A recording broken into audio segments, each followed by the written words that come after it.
Good morning, everybody. So I had a good night at the Seaside Inn here at Seaside, California.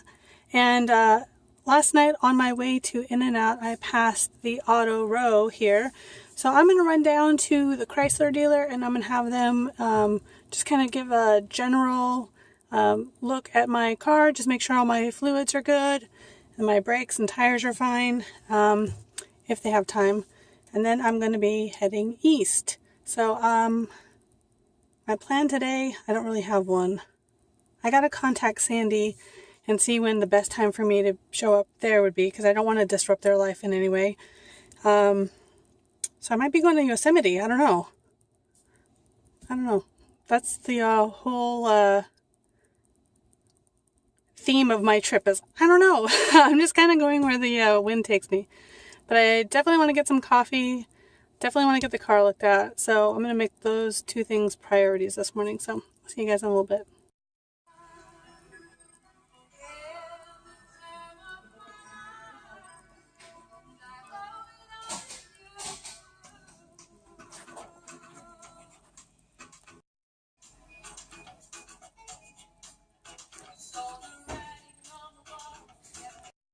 I'm just checking in with you. I had my car looked at the dealer in Seaside, California, and everything's good except for the wiper blades. They're a little bit streaky, and they wanted to charge me $55 to replace them. So I said, hell no, I can do that myself. And probably get the blades for like $5 a piece at Costco when they're on sale. So, I looked at a map to try to figure out where I'm going, and I need to head east.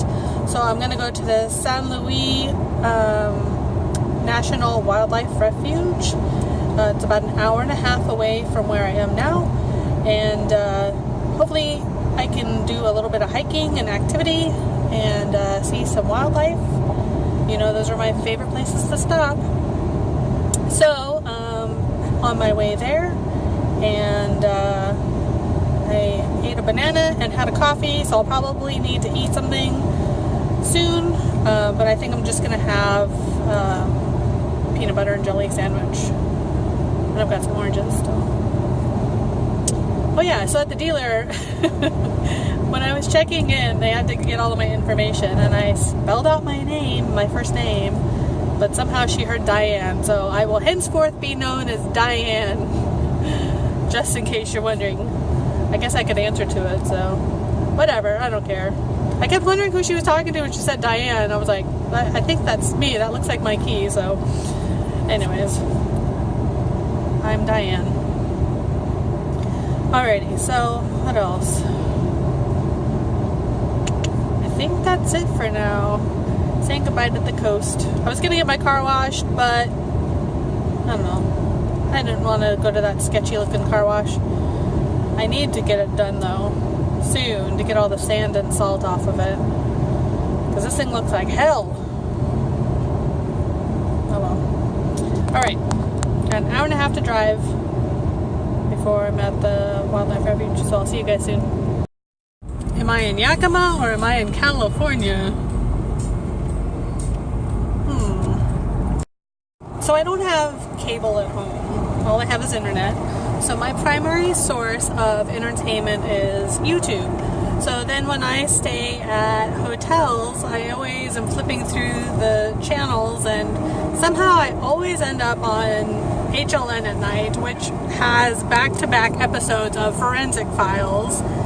And last night, one that came on was about this woman who had just broke up with her Navy husband or boyfriend or whatever, and she's doing a California road trip with her best friend and her husband, best friend's husband. So they're at this lookout on Highway 1 that I just was at like 2 hours before, called Seal Rock, and this 20-year-old girl falls to her death like 500 feet down. And I thought that was just weird that I was just there, and then that was the episode that came on. And I know exactly where they were. It was right by the Cove Art Gallery. I don't think I actually stopped there. I think I kept driving past it. But it was just interesting that that's what happened. quote-unquote best friend and her husband took out a life insurance policy on this 20-year-old girl. Then they drugged her with some kind of antidepressant that the husband was taking, which if your body's not acclimated to the medication, you get super drowsy. So they were taking pictures the whole time, and the best friend was taking pictures, and like, you know, at the beginning, the 20-year-old girl, she was super vibrant and happy and smiling, and I mean, of course, why wouldn't she be? It's California and it's beautiful. But then towards the end of the roll, like, she looked like she was drunk or high or something, and she slumped over, and then they actually got a picture of like right before where the husband had pushed her over the edge. It was crazy.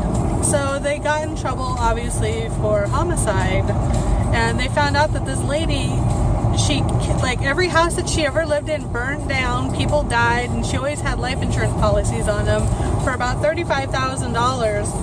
And so it wouldn't be a crazy amount that insurance companies would look into it, but it was just crazy enough to where she, you know, could live comfortably. And so, like, her daughter, a nephew, and like her aunt or something, like all of these people around her, like, just died mysterious deaths, and because she was killing them. Oh, look, I got a turn up here. I just thought I'd share that. I thought that was just interesting that I had just been there and then that episode came on. Just a reminder to be careful who you trust, and yeah, I don't know, it's just weird. Alright guys, see you in a minute. Can I just tell you guys that the smells that I've experienced in California have been some of the best and some of the worst. Driving along the coast in some of those coastal towns, I don't know what it was. I don't know if it was wild lavender or if it was the cypress groves that were along the coast, but it just smelled amazing. Like, I could have that smell in my room all the time. Just this very fresh, herby smell mixed with the ocean air. It was just delicious. Now I'm driving through farmlands, and I just got like this whiff of like fresh garlic, and there's a bunch of trees and stuff, and you know, different kinds of orchards, and it's just incredible. Some of the worst smells, San Francisco, parts of it smell like pee, not gonna lie. That was off-putting. And then going by Alcatraz on the boat, you could smell the portaloos. That was awful. Sea lion poop stinks. Yeah. But yeah, just these farmlands is just, and the coast is just very I don't know, very heady smelling, and just driving through the farmlands and stuff, you know, I'm just really enjoying having the windows down. I have it rolled up right now with AC on, so I don't bombard you guys with the wind buffets, but yeah, it's been an incredible experience. I love road trips. I mean, you can't experience the U.S. Properly until you've done a road trip or two. You know, you go through the good parts, the bad parts, the boring parts, you know, all of it. So, yeah, I highly recommend doing a road trip, even if it's just like a 3-day trip. If you haven't done one, you know, find a little park near you, go to a national park, go to somewhere interesting that you've never been before and that you wouldn't normally go to, you know, go outside of your comfort area, see something new, experience something new, taste something new. You know, I did a whole bowl of clam chowder in a bread bowl, something I would have never done in Seattle. I don't order clam chowder. That's not, like when I go to Duke's Chowder House, which is a chain chowder place up in the Northwest, I get the crab and bourbon chowder because I like crab and I like bourbon. So for me, I've been pushing myself outside of my limits. This trip is a lot different than the Utah trip. The Utah trip, it seems like that one was me establishing my independence, and then this one is just about kind of relaxing and bolstering my photography portfolio, which is something that I've been wanting to do. I wanted to put a little bit more West Coast in the West Coast Wanderlust. So I'm really, oops, where am I going? That's weird, it didn't tell me where to go. So yeah, I'm going right. I think I'm going right. I'm going east. Yeah, I'm going right. Oh my god. I was like, back there it told me I had 32 miles to go, and it's only been like 5, so anyways, I'm going the right way. Yeah, anyways, this trip has been awesome. So relaxed, having fun, and despite my best efforts, I am getting sun on my pale white skin. I've been trying to cover up. I've been using 50 SPF sunscreen, and still, like, my shoulders are tan. But it's California. You're gonna get sunshine. Alright, well, I need to pay attention to driving. So I'll see you guys soon. Can I just say, so the people of California have been really nice. Everywhere I've been, they've been very hospitable and friendly, easy to talk to. The drivers suck. I know they're the same, one and the same, but still, on highways, I am getting, like, cut off. This guy almost hit the back corner of me because he was trying to get around somebody else. And then he, like, gives me a dirty look like it's my fault that he's an idiot. Yeah, I've been, like I said, cut off, dirty looks. I'm going, at some points, well above the speed limit just to keep up with traffic and not get into an accident. It's ridiculous. Oh my god. And I'm in traffic now. Yeah, it's ridiculous how impatient they are. Oh my god, I'm gonna be stuck behind this guy for days. Speaking of impatient.